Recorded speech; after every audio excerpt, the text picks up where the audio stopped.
اینقدر تو رو دوست دارم که هیچ کسی رو اینجوری دوست نداشت.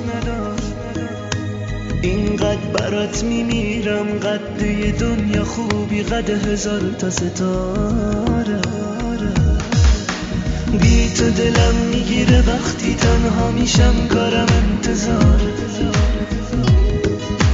اینقدر تو رو دوست دارم که هیچ کسی رو اینجوری دوست نداشت. وقتی نگاهم میکنی قشنگیاتو دوست دارم، حالت معصوم چشات، رنگ نگاتو دوست دارم. وقتی صدا تو میشنوم دلم برات پر میزنه، ترس یه روز ندیدنت غم بزرگ قلبمه.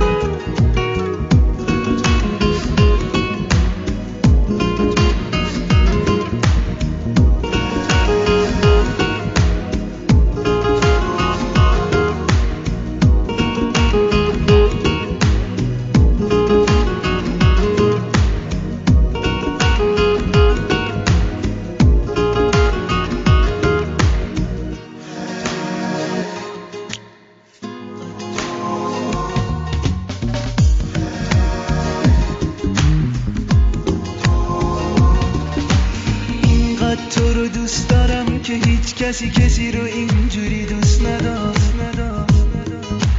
اینقدر برات میمیرم، قد یه دنیا خوبی، قد 1000 تا ستاره.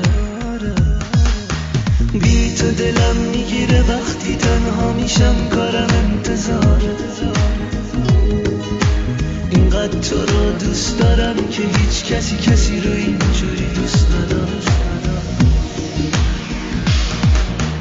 وقتی نگاهم میکنی قشنگیاتو دوست دارم، حالت معصوم چشات، رنگ نگاتو دوست دارم.